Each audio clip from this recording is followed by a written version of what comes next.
Hi, this is Majinoni, and here's some more comic reviews. As you can see, I went through some more books over the weekend. And let's take a look first at Avengers Academy number 23. Now, I'm going to be a little bit hard on it to a certain degree, but I do want to stress I am enjoying Avengers Academy. I think part of the reason why I'm a little bit hard on it is because I want more from it.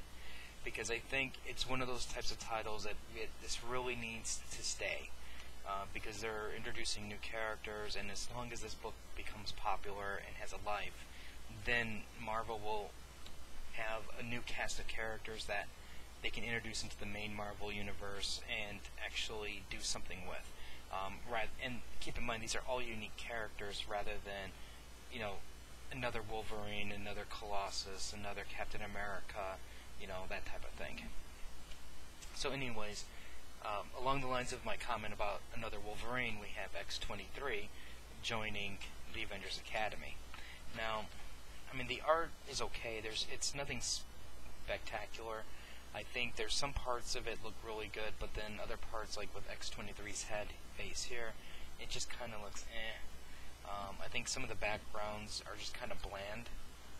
And, granted, I understand when I say they're bland, it's like, what do you expect from they're out in the middle of their backyard? What do you expect from it? But it's more than that. It's just, I think that it's I don't know. It looks to me like a certain degree of laziness because there's really nothing there. They have a touching moment over here. And yet, it's your typical standard, let's run the characters through like a danger room maze type scenario while they talk about their feelings. And I'm like, well, on one hand, I understand what they're trying to do. It's, you got to keep them moving, you got to keep them active. That way they're not just standing there. But there's other times I think it wouldn't hurt if they're off somewhere, in a room somewhere, just talking. But, I guess it's okay. It's nothing special. Now, the other part I have my main complaint, and I understand what they're doing, is, my complaint is to me, right now, this book feels, stagnant. And especially since you got off of the major story arcs with Krovac, and then you had the Fear itself. I understand you need this leveling off period so this way new readers want to come on. And the problem that I have with it is, while it does establish here's the new characters, you can see who they're going to be adding into the book and as a part of the team versus the ones that are just going to be standing around in the background, and but they're building up to something. And the only thing I'm wondering is, will an average reader who just picked it up because they saw or read it in for itself, are they going to want to stay? And that's the thing. That would be my worry, because there's really nothing in this book that would make me want to stay as a new reader. Now, I'm going to do a little bit spoiler, but I think it's safe because it's been so long. But at the end here, we see another villain that we haven't seen in a long, long time, and that's Hybrid. The last time I remember seeing Hybrid was in Rom's Space Knight, I think. So I thought that was kind of nice to see him appear. But anyways, this is, I'm liking it, but it's not, I don't think it's as strong as it could be. Next up is Batwoman. Phenomenal. This is a phenomenal book. The art is fantastic. The story is solid. I just wish more of the relaunch could be like this. While you have the Batwoman story arc going this direction, the more interesting part of the story is what's going on with the police. What they're trying to do is they're trying to figure out who Batman is, who Batwoman is, his inner circle. And in this part here, what's her name, Flamebird or something like that, gets killed, or gets gutted, I should say. and the police come, and then they're they're basically starting to break open her Batwoman's inner circle. And again, phenomenal book, phenomenal. People should this should be, if you're a Batman fan and you're not getting this book, there's a problem. Batman and Robin #4. It's an I enjoy the story. I like the dynamics between Damian and Bruce. You know, I love how they bicker and how they're trying to build respect for each other up.